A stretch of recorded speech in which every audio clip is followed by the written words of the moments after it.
we're going to talk a little bit about Wendy's cousin, but also, those jailhouse calls all over the internet between Donna and Charlie? Well, those are the calls that everybody goes to, and there's so many of them, we've all heard them. But there is one call that you might not have heard, and it's between Charlie and some guy, and we don't even know his name. And let me tell you, it destroys Wendi, destroys her.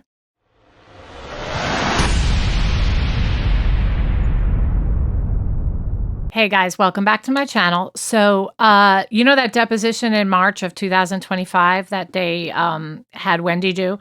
Well, we know she's living in the Texas region, or at least is residing there some of the time and traveling back and forth between Miami and Texas. But we know that it is Austin, Texas, because that was where the deposition was held. It was via Zoom call between Donna. Donald Adelson's team is the one who asked for it, and the state sat in on that via Zoom as well, and it was out of Austin, Texas. So I wanted to talk a little bit about the fact that Wendi has a cousin that lives in Texas. He is out of Corpus Christi, and Dr. Michael Mintz. He is an ENT, which is an ear, nose, and throat doctor, just like Robert Adelson. So, cousin. Anyway, there is a phone call out there, and that's how I stumbled on another call that we're going to talk about that is totally destroys Wendi. But I was looking for the phone call between Michael Mintz and Charlie. Now, I couldn't find the call. If anybody knows where that call is, please, paste the link below, because I couldn't find it. But I do know that on the call, Michael was listening to Charlie talk about what was going on, about his mother getting arrested and having that one-way ticket to Vietnam. And in the midst of all that, Dr. Michael Mintz, the cousin, says, "Oh, you should have gone on vacation yourself." Once Charlie realized that, this call is being recorded, so, he kind of dodged and backpedaled at that point. So I was like, who is this guy? Who's Michael Mintz? So anyway, he's a doctor out of Corpus Christi. And I imagine that Wendi is maybe getting some support from him. But I did find him online. It's boring, but here's a video of him right here. Okay. My name is Dr. Michael Mintz. I live in Corpus Christi, Texas.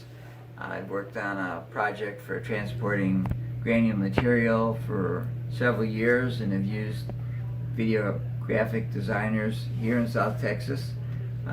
Nothing really met my expectations. I contacted Transpixel. They've been a joy to work with. Their work is excellent. It was not difficult at all communicating with Skype, and they were able to incorporate every idea, and the presentation came out exactly as I hoped it would, and I volunteered to do a testimonial form. You can contact me if you wish to substantiate any of this. And again, I thank them for their excellent work. That's wonderful, Michael. How's Wendi doing? Anyway, I was just wondering what side of the family he's on. I mean, he looks like Harvey to me. What do you guys think? He's got Harvey's eyes. So this is a cousin, and he has been on the phone with Charlie. So we know that he's being supportive, or was at least supportive of Charlie. And Corpus Christi is about, 3 hours and 30 minutes maybe from Austin. So I would imagine that he kind of hooked her up over there and is in close contact with her. So I just wanted to point out who he is, put a face to the name. Here's another video. Okay, so apparently he's an expert in COVID. I believe the answer to both of the above questions is viral load. Dr. Michael Mintz is an otolaryngologist with 50 years of experience. He believes the reason some become so sick after becoming infected by COVID-19 is because they were exposed to a higher concentration of the virus. There's considerable scientific evidence that a higher concentration of virus, or the viral load that one is initially exposed to, will cause a patient to be more symptomatic. Dr. Mintz has developed... Okay, so that's wonderful, Michael. So there's a face, okay? So you can put it to the name. So back to the deposition. We never found out about what happened with that deposition, and I don't think we would have anyway. I think it's sealed. But in case anybody wants to know what was the reason why that deposition happened, it was ordered by Donald Adelson's team. So it's basically a way to freeze a person's testimony pre-trial. And what that's going to do and benefit Donald Adelson's team is that if she, excuse me, there's a gnat in here. Woo! Anyway, okay. What that does is that they get their story, what Wendi plans to say. But then if, Wendi ends up changing her mind later and is like crapping in her pants because, she sees that Donna's trial is not going very well and decides to change her story, I guess Donald Adelson's team at that point can object without the jury in the room and be like, no, she's changing her story. We can't allow that in.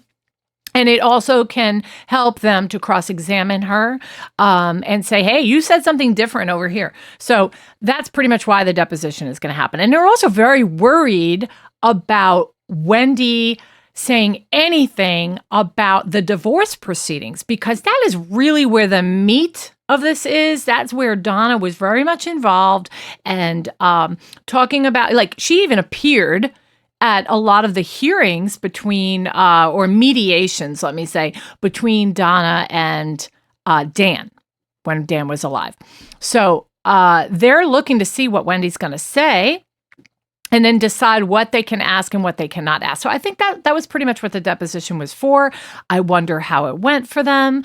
I guess we'll just have to wait to find out. Okay, so this call is my favorite call, and it's by Pretty Lies and Alibis, put it up on YouTube. Awesome channel with all the amazing calls you could ask for. There's so many to look at. So make sure you subscribe to their channel as well.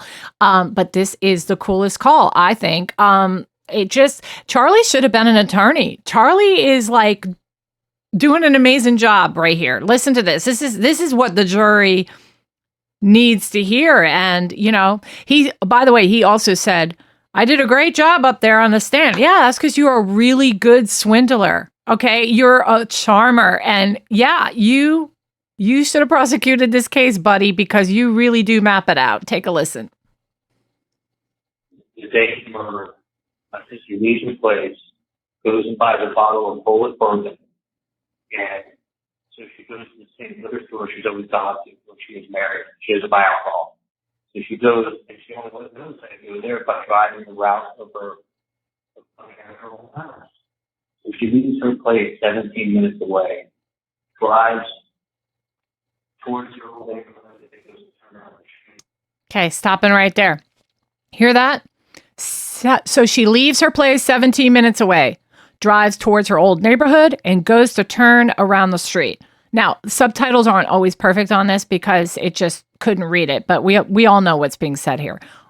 17 minutes. Let me clarify something. I put up a video of the drive-by to the crime scene, and I, grabbed a bunch of footage online. I put it together in order, and you can actually drive it as if you were her that day. So go check that video out, give it a like and all that. But let me tell you, so I also drafted a map on that video, which shows that when she leaves her house, it would take 9 miles. What the intention was there is 9 miles total to get down south, turn around, and go back. Now, keep in mind where she needed to go and where 4 other liquor stores were to her west, which was only just a few minutes. He's saying here, and it takes 17 minutes because there is traffic there. There's traffic going south there. She went completely out of her way 17 minutes as opposed to going 4 minutes. It's really, he's saying it. He's saying it. Drives towards your old neighborhood, and goes to turn around the street. Well, I was just expecting to just go an hour early. It's all cordoned off. It's like, she had a tree that fallen in the street. Tons of trees up here, and that's why it was just blocked off. She made a U-turn and she went another way. Yeah, it wasn't blocked off. Remember, it wasn't blocked off until she had to drive a whole mile down Trescott. She lies and says that she never turned onto Trescott in 2 of the testimonies she gave.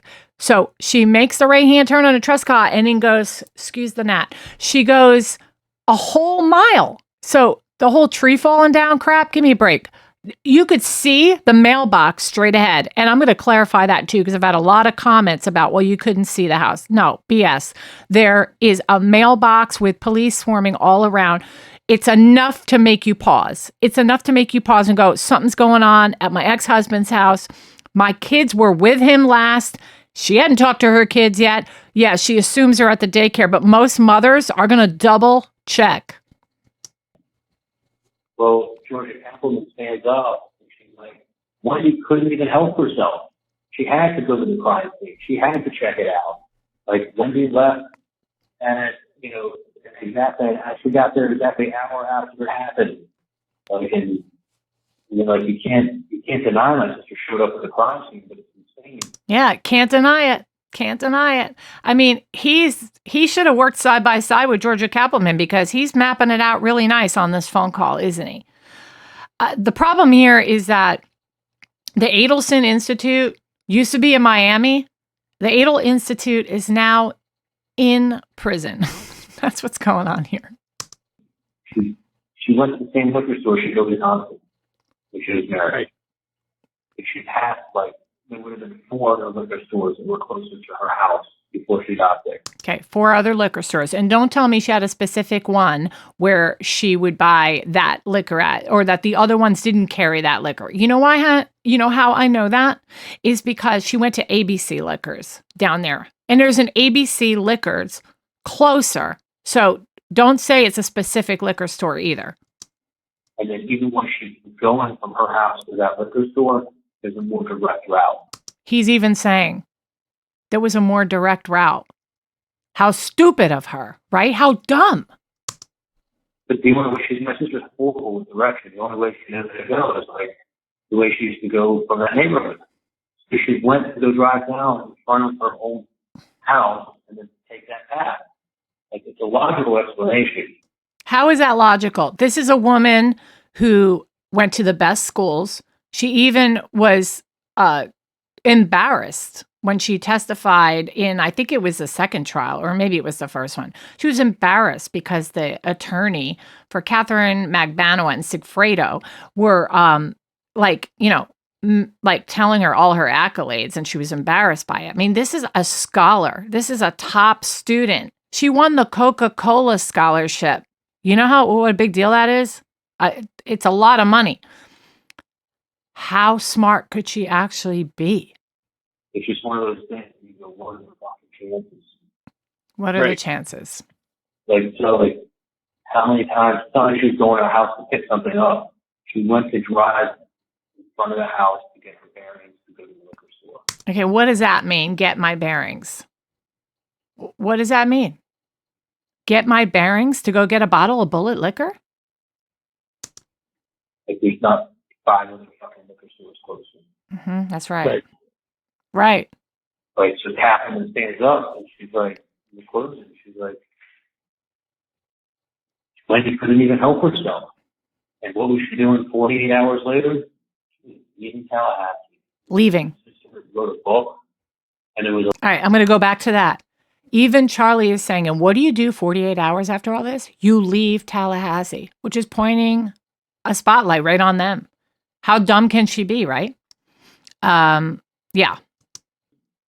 In Tallahassee, my sister wrote a book, and there was a line in the book where she's like, my sister was an immigration lawyer, the lady in the book was an immigration lawyer. My sister's husband was a professor. My sister made her husband in the book a professor. They both had 2 kids. The girl in the book had 2 kids. Yeah.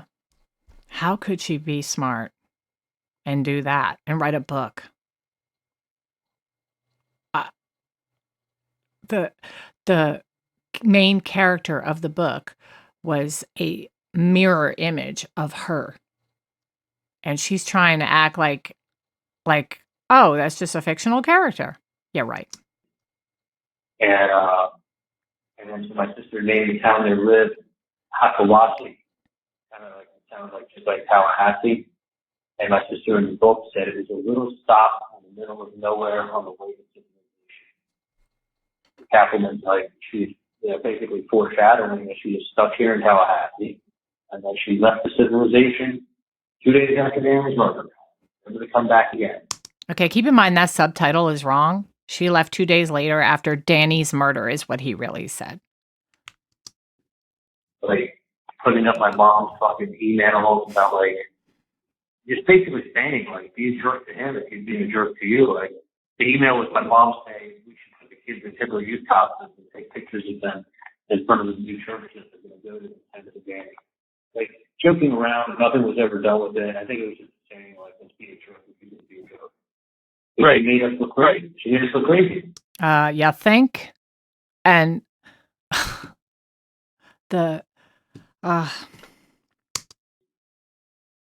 and then they have me on page to Katie, like, this guy keeps messing with my family, I'm going to do some Nazi, I'm going to get someone to do Nazi shit on it. Like, just basically go crazy on him. I wasn't talking about killing the guy.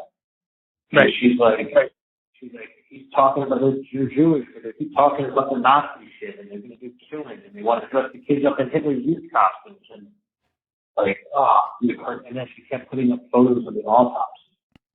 Like, close-up headshots of the autopsy, fresh photos, and would leave them up on the screen, and it was like a 8-foot by 12-foot screen. Good. They should have shown the photos. You can see what they did to Danny, right?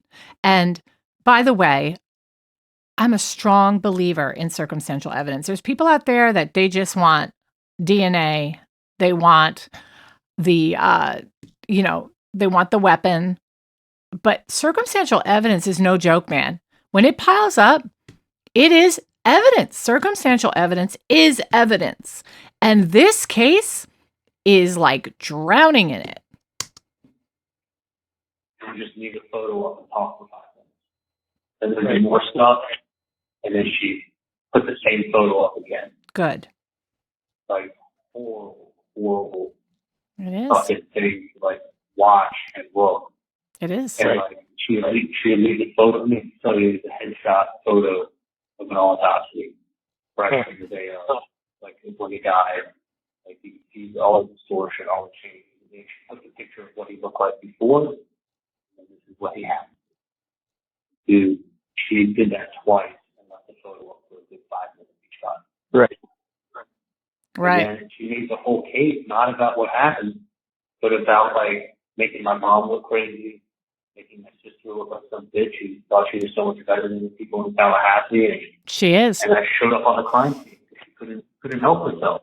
Nope. And then Kaplan goes, and even Charlie's best friend, Ryan Fitzpatrick, said he said you could get away with murder if you keep your mouth shut. I'm like, in 2014, you got my text messages.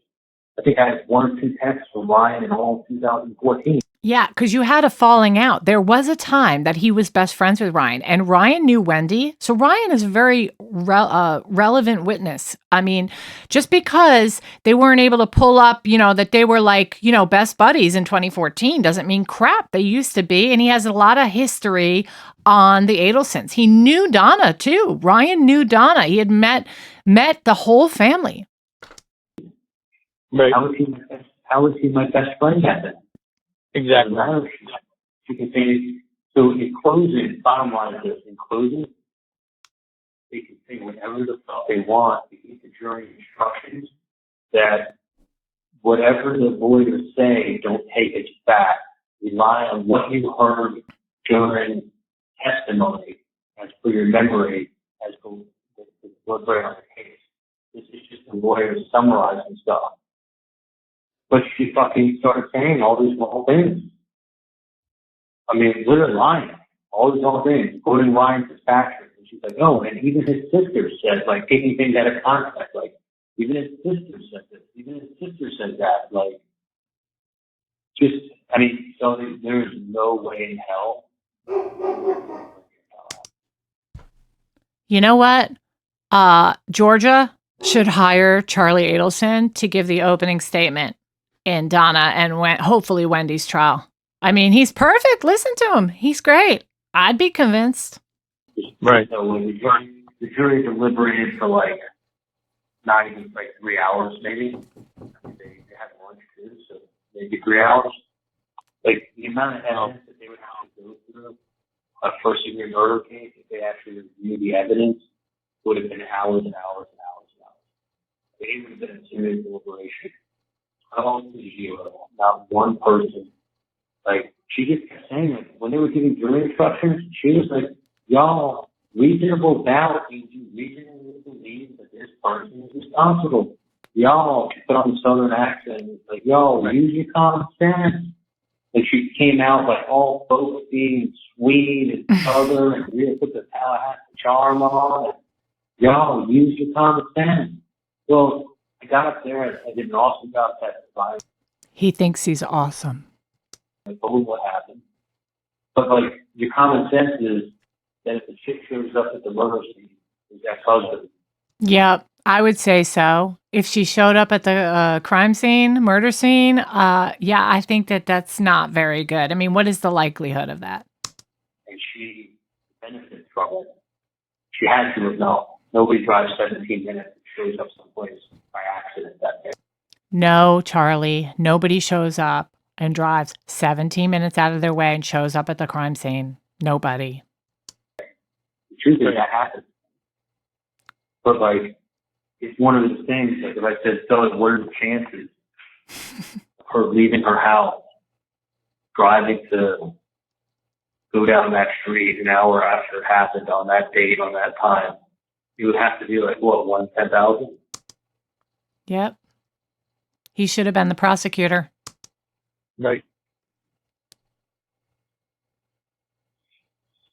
Well, You know, like, Listen. And then they did that a ton of times, and then they did my TV joke, which when I gave her the TV set, it was because she was leaving out of that house, and I asked my mom what she needed. If she needed a TV set, I said, go buy a very nice set, and I'll pay for it.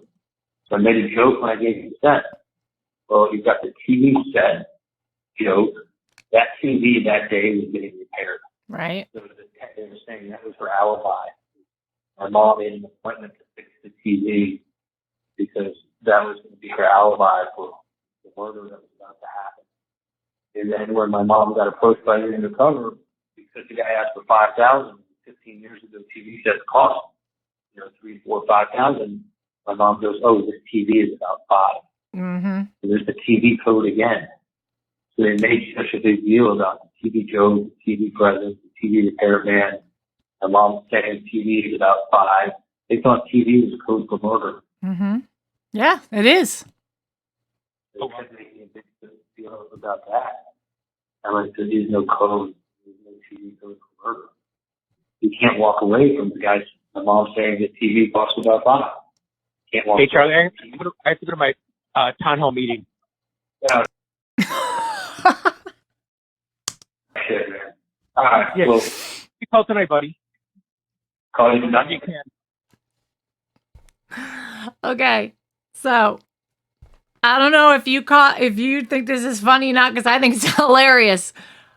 The guy basically said nothing on the call. He was just like, yeah, right, and he's listening to this story, which is like got so much evidence, and then all of a sudden he's like, I gotta go, dude. Sorry, buddy, I gotta go. There's reception on. I can't hear you anymore, Charlie. Bye-bye, Charlie. Thank you for watching. I so appreciate you guys. Make sure you hit the subscribe button, like this video, share our channel, and keep those comments coming because I try to answer every single one of you. So thank you so much. Have a great night.